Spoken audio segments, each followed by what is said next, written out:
Busy tonight? No? Chilly. Yeah. It's a little chilly out. Just don't look at the weather report, you know? You'll be fine. I don't want to. I'd rather just come with a surprise. Right? We are. All right. What do you have? Do you need something? Or No, sir. No. All right, cool. Trying to get out of the cold, ain't it? Well, for a few minutes, yeah. For a few minutes. That's cool. Are you on Rayleigh's shift? I'm sorry? Are you on Lieutenant Rayleigh's shift? Yes, sir. Oh, Yeah, okay. he's my lieutenant. All right, yeah, he's a good guy. Yeah, he I'm is. surprised I haven't met you yet. I film, That's all right, brother. Okay. but I've never seen you harassing the people, so that's No? a good thing. Yeah. If I've never filmed you, that's because I haven't seen you harassing the people yet. Yeah, me and Lieutenant Rayleigh worked together for a long time. Oh yeah. Yeah. I got hired on here in 2006, and I think he came in 2010. Oh okay. So he was my sergeant for a while, and then now he's a lieutenant. So now I work for him. Yeah. So He's a good lieutenant. yeah, He really listens. yeah, You know what I mean? yeah. Real knowledgeable too. I mean, Yeah. If you got a question, he's the guy to go to. Right. Yeah. Right. Yeah, well, I had quite a back and forth actually between Officer Walters and Lieutenant Rayleigh. Oh, about Walters, it. huh? Yeah, he Walters. works this shift too. Yeah. Yeah. He's cool. He's really good now. You Yeah. know, I catch him harassing the people all the time. Walters. Yeah, but no, it was about walking on the improved shoulder on the highway. Okay. Right. You understand that the improved shoulder is not the highway. Correct. Yes. Walters didn't understand that, Really. and he thought that it was the same thing, and so we'd go back and forth. But you know, Officer Walters, he's got kind of a wall, right? And You know, so it's there are hard to- officers who do that. yeah, That yeah. wall, I they mean, won't his break it mama was down a for- judge, you know, Right. so he's absorbed every case law ever. I like him a lot. I'm not really talking shit, you know, but Yeah. he's cool. I like him because he's gung ho, you know, but Cause what? he's gung ho, Yeah. you know, but that'll get him in trouble, Yeah. right? I mean, it's the guys that are like running and trying to like do as much as they can that get their boots dirty, Right. right? Because if you're not doing anything at all, you'll never get dirty. But if you don't get dirty, you're not doing anything. It's a double-edged sword, isn't it? Yeah, it really is. Take it Yeah. easy, really is. Yeah. Tell Lieutenant Rayleigh I said he'll know who I am. One of the people. One of the people? Yeah. Just tell him that? Yeah, he'll know. All right. Yeah. Tell him to come into Starbucks. Yeah. Will That's do. usually where I see him. All right. Well, I just stopped in and use the restroom. Yeah. Do what you do. So, all right. We all be safe. All right. My name's David, by the way. Damon? David. Oh, David. David. Yeah. Wow, that's a great name, man. Is it? Yeah, there's a star named after you. Yeah. A lot Yeah. of good things named after David. Yeah, I think he slayed a giant and then became king when he was just a boy. Yep. Yeah, Sure did. I'm David too. Are you? Yeah. Good to meet you. You too. So you know about the name? Yeah, I know about the name, yeah. Yeah. But that was all in the past. That was a long time ago. Yeah. When I was a boy. Yeah. Yeah. When you were, yeah. Yeah. That's a good one. I'm going to remember that. That's a good way to tell people. Right, When I right. was a boy. Yeah. Well, a lot of times when an officer asks me my name, I give them a clue since they're an officer, you know. See if you can sniff it out, the truth. But, Yeah. you know, That'd be a good way to do it. yeah, they usually never get it. Yeah. You know. Let me ask you this: if you ever have an encounter with an officer and you ask them their name, how do they introduce themselves to you, or how do they tell you their name? Usually they don't tell me their first name, but sometimes they do. But you know, usually they go with the last name, right? But you know, if they even say their name at all, which like now the Georgetown PD has been pretty good about that, and the sheriffs, the troopers are on my shit list because they are refusing to identify left and right. Yeah, they're like the secret police. That's no way to be. Yeah. That really isn't. It leaves a very bad impression, especially when you're on video. Well, I think the times that we live in now, I think it's pretty important. You know, if someone asks you for your name, you should tell them your first and last name. It makes it more of a personal. Oh, both. It makes Yeah. it more of a personable encounter. Right, right. You know? That's a good word, personable. You know, see, it's not nice to call the people names, but it's more personable, right? See, we got two words going on, people and person. Yep. See, combine them persons, together. no, they're not the same. Right. It's not nice to call people names. And, Lieutenant Rayleigh will know. He'll tell you more. I'm one of the people, right? And it's not nice to call the people names. Your mom would teach you that? Yeah, don't call people names. Yeah, don't call people names, right? You don't have to call anybody anything. Right. It's more personable. But when we call somebody a name, what we're doing is we're changing them from what they are into something they are not.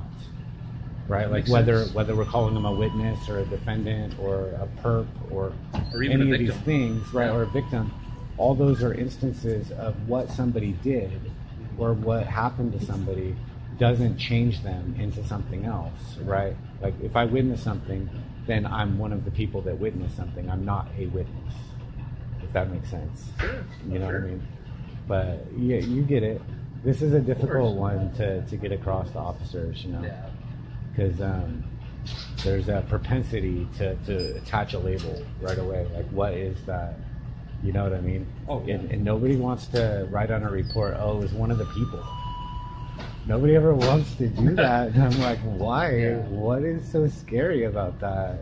You know? Yeah.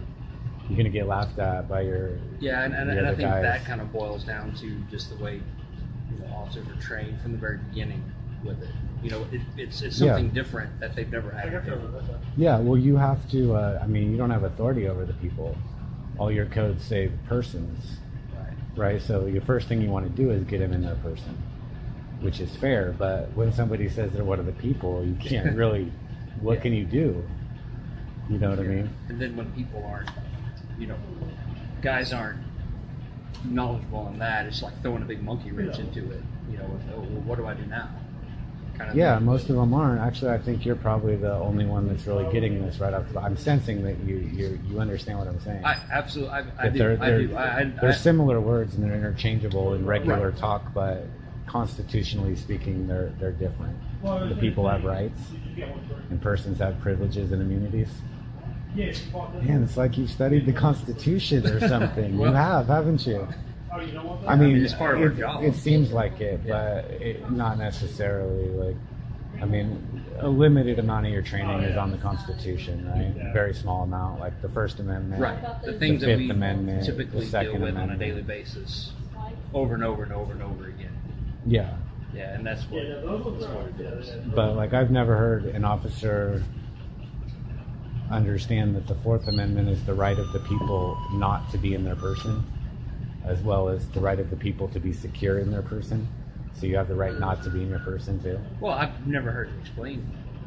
I've never had it explained like this before. Like that? The way you're explaining it. Okay, yeah. No, it's rare. But And use examples and things. So yeah, well, the Fourth Amendment is the first time the word person was used, and it was used with the word people. So the right of the people to be secure in their person. The word there, T-H-E-I-R, that's ownership, right? And person is with houses, papers, and effects, which are all things that can be bought and sold, and therefore owned, right? So they're theirs, okay? And the person is theirs, right? The right of the people to be secure in their person. So they own their person, and they're in it. If they're in it, it must be a shell of some sorts, right? And, they're not interchangeable. Like, we can't just switch it and say the right of the person to be secure in their people. That doesn't make any sense, because you can't be in your people, and you can't own one of the people, right? They're not property that can be bought and sold, but persons are, in a way, right? And the proof of that is the slave clause. The that's where I was 3/5 going there in my mind. the when you were 3/5 talking clause. about that. Well, that's fascinating that you saw that coming already, because the line says all other persons shall be counted as 3/5. Well, they were talking about slaves, but the point is that they called slaves persons, right? And they were whole entire persons, but they were only being counted as 3/5 in that one instance for determining how many representatives the state would get. But they were whole persons, and clearly they were not the people, right? So, but they were persons, and they had no rights, you see, because the people have rights, so legally, like, they're both human, but constitutionally they made a distinction. There's people and then there's persons, and persons didn't have rights. So legally they could, strip them of their rights. Like women didn't have the same rights. They didn't write it down that they were persons, but they must have been, because they didn't have the same rights as everybody else, But I mean, that is proof to me right there that, okay, if slaves were persons, then you cannot say a person is equal to the people at any time, And I mean, the Fifth Amendment or the Fourth Amendment, no warrant shall issue except upon probable cause, particularly describing the places to be searched and or persons to be seized. So you can seize a person. That makes sense. It doesn't say you can seize of one of the people. Right? And I mean, where it comes into play is like the transportation code. Right? So like, what is a person exactly? I mean, it's definitely commerce, right? Like that's one way to be in your person. If you work for the government, like right now you're a person. Okay, he's a person because he's doing commerce, right? Like a big rig is doing commerce. Yeah, the guy offloading the gas. Yeah, but if you work for the government, you're a person. If you're an immigrant, you're a person because you agreed you had to ask permission from the government to come here in the first place, right? So your rights were not inalienable per se, you know what I mean? They were given to you by the government because you weren't born with them in whatever other country, that you're from or whatever, right? So if you're an immigrant, you agree to be here in person, and you agree to follow all the codes and policies and statutes and regulations and yada yada, right? You agree to those, just like you agree to them if you do commerce, and you agree to them if you join the government. But the people didn't really agree to that, right? And they have rights. So like the freedom of the press, okay? Right now, am I pressing on? I'm pressing on right now, right? Am I assembling forth? Am I legioning about? Am I sounding off? Yeah. Am I ambling? Am I pursuing happiness? Of course. Right? You see, all those are movement. The first word of the Constitution is preamble. So if you can preamble, then you can amble, and the amble is to walk. If you can assemble, you must be able to assemble first. Otherwise, how can you assemble? So, I mean, it's all movement, right? Religion is legion. Legion about, speech is sound, and sound travels. So like to say that the people have to walk in a crosswalk is kind of absurd when we stop and we think about it, and we're like, wait a second. The people have the right to press, okay?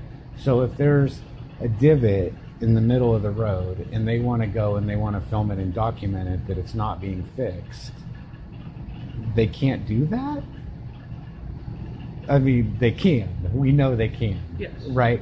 And that's because they're the people, right? But if they go in their person and put a shell in between them and their rights, because they're in their person, then they don't have those rights. They're privileges now that look a lot like rights, right? They're very similar, because the level of person has been upgraded to almost look like one of the people thanks to civil rights bills, right? Because they never recognized anybody new as being one of the people. They just upped the game for persons with the 14th Amendment and made them citizens, right? But it's not exactly the same, right? Like you don't have your rights right now. You can tell because you have to wear that uniform, so your freedom of expression is gone. A lot of things are gone when you wear this uniform. Yeah, or any job, you know what I mean? Like if Yeah. you have to wear a uniform, or, I mean, even if they don't take them, they can regulate them, right? Like they can regulate your free speech, your freedom of expression. You have half of freedom of religion. You can believe, but you can't preach it because separation of church and state. That should be the obvious one right there. It's like, okay, if you're the state and it's got to be separated from the church and the people have the right of the church, then where are we confused that people in person are not the same, you know? And I mean, if you look up police officer in the transportation code, it says that you're a person, right? The Constitution says everyone in the government's a person. You know, you get this. Yeah, you've thought about this before, or what? I've heard it. Okay. I've heard, things before. I've spoken to a lot of people. I've spoken to a lot of people who have openly carried their rifles about. I actually had 4 or 5 guys that were down on our square one day. They were doing just a Second Amendment movement. They were just walking around with their guns. You mind if we go outside? I Sure. really want to hear this, though, but I want to smoke a cigarette, too. Yeah, you had some Second Amendment guys, huh? Yeah, and they all had their rifles out and everything. And, when I walked up to them, most people have had bad encounters. I mean, I get it. I've seen videos of people who have been walking around with their rifles before, and officers weren't quite knowledgeable of what they should or shouldn't do, and end up detaining them, putting them in handcuffs, and it turns Taking into the a gun, fiasco. disarming them, getting sued, yeah. So I think they thought that it was going to go bad, but I just walk up and I introduce myself to them. They typically don't introduce themselves to me, which is fine with me. I mean, they don't have to. And then I'll sit and talk to them, and I'll tell them, say, hey, listen, people have called us because you're out here, so they called me. I have to at least come out here, but I'm just letting you know that they've called. But I'm not going to ID you. I'm not going to take your weapons from you or anything like that. I'm just out here to let you know if somebody called. And as a duty to the community, I have to come out and at least just see what we're talking about. Yeah. Because if I don't and you have somebody at gunpoint, then we have a problem. Yeah, absolutely. So, and then next thing you know, man, they're showing me their rifles, and some of them even let me hold them, and we'd look at them and talk rifles and just go on. But they've talked a lot about the Second Amendment, and then right to bear arms, and a lot of them really have a very strong belief that if somebody is going to disarm them unlawfully, they have a right to. I believe they do have that right, but in reality, they're going to get killed by the largest gang in the United States real quick if they try to do that to you. Yeah, I mean, right. We both know that if you stand up to a cop like that, you're going to die. Don't do that, right? I don't recommend doing that at all. I don't recommend that's it, a but bad I idea. also think that it should be approached appropriately too. I think that if it's approached appropriately, it'll never get to that. Yeah, I mean, the law says that resisting arrest, you can't use the excuse that it was an unlawful arrest. Right. That doesn't fly. I mean, gang tactics, right? Yeah, the gang has made the law, and then to protect themselves, in a way there are some states who have gone against that now, saying that if somebody feels that the arrest is unlawful, they do have a right to resist that arrest. And I can't remember what state that was. I think 1 or 2 states have gone to that. I haven't heard much about it. I don't know how well that's going for them. I just can't see it working out because, to put it through the system, to get it, the next officer that's going to get there is just going to back up the first one. Generally speaking. I'm not saying 100% of the time, but generally speaking, right? That's kind of the policies. Don't question the guy that's there first. Right? 2 guys tussling. Yeah. There's going to be problems. They're going to be in jail, and then maybe 6 months later, they can use it as an excuse, I guess. But why even bother? I don't personally resist. I don't assist. Right. And so that is kind of. I mean, I don't really have problems with officers. The only problem I've had was I actually was kidnapped for walking on the highway. That's why I bring this up on the improved shoulder. Sorry, not the highway, right? Yeah, and that would be dangerous for everybody. Of course, that's insanity. You can't walk on the highway. You would get hit. You would absolutely get hit. There's almost never a time where there's not cars coming, right? But if there was, I think if there was an accident on the other side or something, I film. If there was a clear spot where I could get across, I think I legally could, but then I'd still have to get back, and I wouldn't do it, right? I wouldn't run across the highway, right? I just don't see the point in it, you know. But back to the arms things, right? I've seen a lot of the videos too of like the Second Amendment guys, you know, and I don't think they really get it. Okay, I don't think that they've really thought it out like how I have, you know. But it says you have the right to bear arms, but please don't ask if you have. So we have Gomez, Officer Gomez, Officer Walters. He's under you? Yes, sir. Okay. Yeah, Walters. And then, well, and then let me tell you something about Officer Walters. I have a lot of interviews with him, and I haven't said anything about this, but I like him. He's gung-ho, like I said, you know, but this one time, okay, there was a stop on the highway, and this is where this came up about him thinking that I couldn't be on the shoulder, the improved shoulder. That's not what I'm talking about. But later, I ended up seeing him again, and I talked to him about that stop, right? And when he was recalling it, he said, "Oh, the transgender stop." You see, it was a drunk driving stop, and somehow he converted it to a transgender stop. Right? Like, one, that's not information I was supposed to have. You see what I mean? Like, that was personal information, not public information. And two, I'm not sure about Texas law. Like let's say he said, "Oh, that was the black person case," right? Or, you know, I'm not sure. Like, if sexual identity has that same protection right now as like religion or race or origin or yada yada, sex. But I don't know. But I think that was rather egregious. You know, and it's a hot button issue, right? And when I do post that video, which is long in advance, you know, because I don't post on a city when I'm still here, but I think that one's going to really get a lot of attention because it's a hot button issue. You know what I mean? Like, why did that even need to come up? You know what I mean? It's not a transgender case. It's a drunk driving case or a suspected drunk driver. He didn't even give her a ticket. So nothing about her was public information. You know, if I found out, I can find out, but, you know, you guys are supposed to protect it, right? What you find. Like, if you write somebody a ticket, their name is now public information.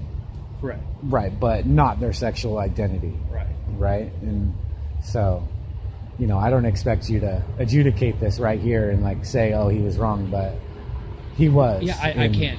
If he told you it was a transgender case, I'm trying to think. That's how he recalled it, you know. He's like trying to remember back, and he's like, "Oh yeah, that was the transgender case, right?"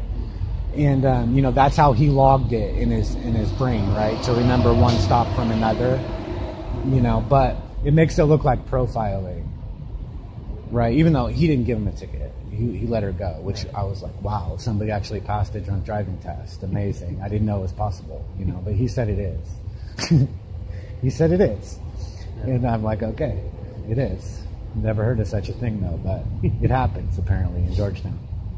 That's cool. But I like him.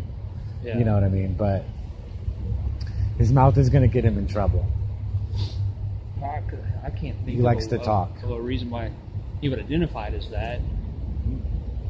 I mean, there's no good reason. Would you like me to ask him about it?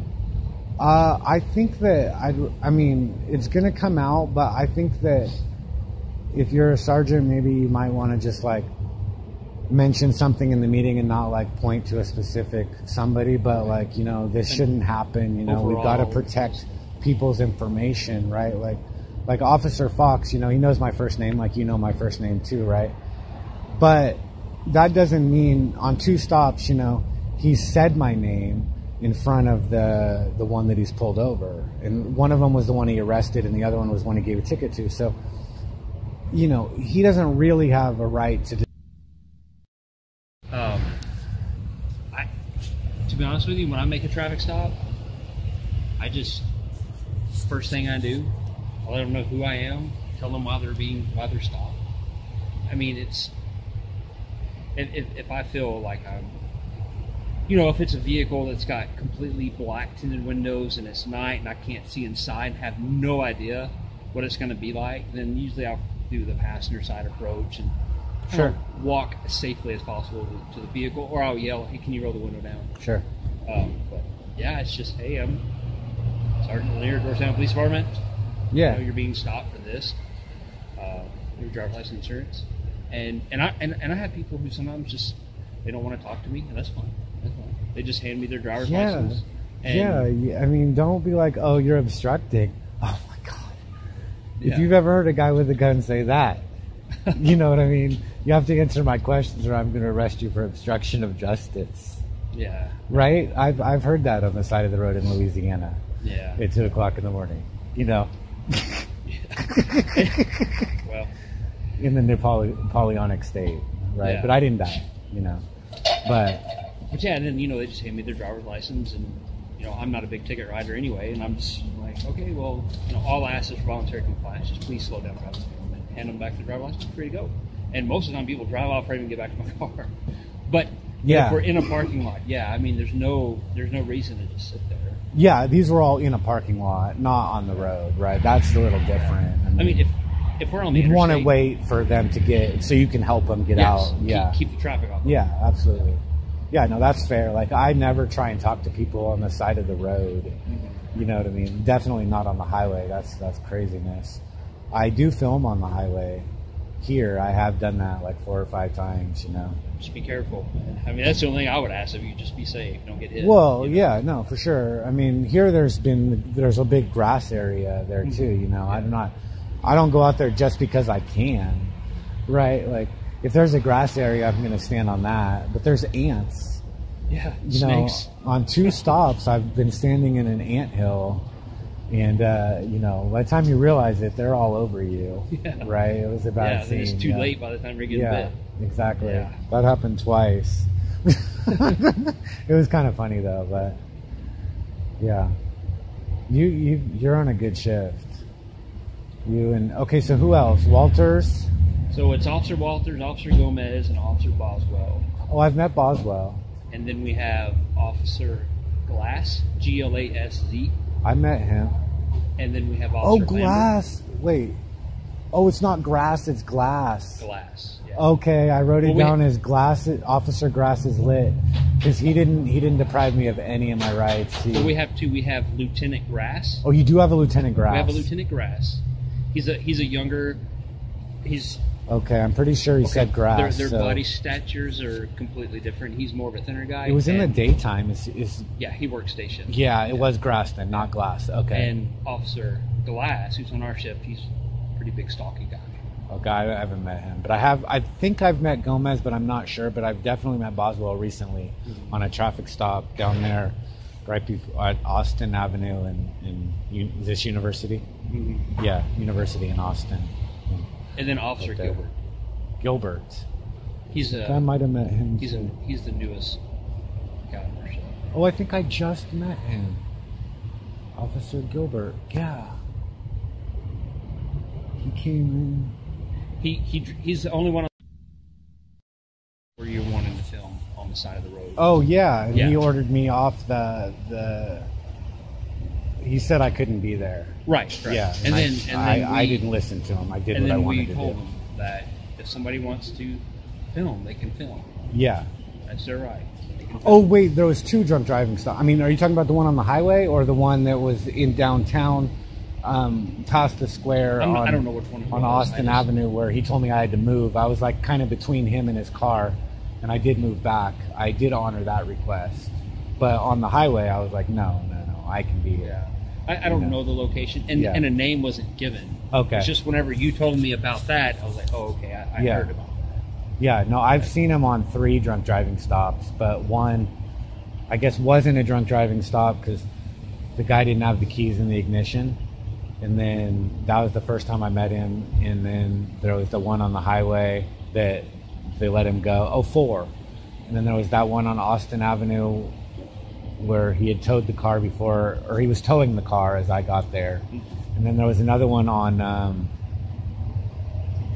what's the next exit? Going northbound? The next exit, you know. Yeah, so you have, this is Highway 29, the other one is Williams Drive. Williams Drive, yeah, down Williams Drive, where the church is on the left-hand side, like the play area and stuff. Yeah, there was a drunk driving there. Or it might have been like weed or something like that. I don't know, but under the influence of something or other. So he's gung-ho on the DUIs. He's like always there. I always see him on DUIs. That's it, really. I don't think I've ever seen him on anything but a DUI, now that I think about it. But no, I like him. I mean, he's a guaranteed interview every time, you know. But he's gonna get in trouble with it, right? Like, I mean, you keep running your mouth, eventually you're gonna say something, right? Yeah. You know, I don't go and cut and paste like and change what somebody says to make it look like they said this when they didn't say that. But I do cut and paste, right? But not to like change the story just because, you know, I've got a 20-minute interview here. It's about different things, you know. And then I'll post a whole thing later too as one episode, you know. And I'll add in like other pieces from other conversations that I had, you know. That's the benefit of waiting until you leave a town, you know, and getting all the film you can. And then, you know, like I talk about things to different officers, right? And get the whole story, you know, and to get things straightened out. That way, I think it works better. Where are you headed to next? I don't really make a destination. I don't make plans. I just go forward. Yeah, I just, when we make a plan, that's when we get lost. You know, when we try and turn around and go back, right? Yeah. We get lost. Yeah, and it gets frustrating. That's a good example. Me and my wife went to New York for a little family vacation, right? And I was trying to make a plan, you know. Yeah, we're gonna do this to stay that day. She goes, no, let's not make a plan. Let's just do it. Let's just go and do it. Yeah. And we did that, and I think we had more of enjoyment. Because when you get a plan, if you don't stick that plan, then everything seems to be screwed. Yeah, exactly. You know? It is, because reality doesn't care about your plan. Right. It doesn't. Your plan does not affect reality. Right. You know, actually what a plan is it's an attempt to predict the future. Press on. Master by the name of Bates, smoking more than all 50 states combined. Yeah, right, I gotta stay on the grind. I got no money, so my weed's on my mind. I hit the club, but you know I can't dance. 7 and 7 in my cutoff chance. Tie that shirt in my long ass hair. What part of how I look makes you think I care?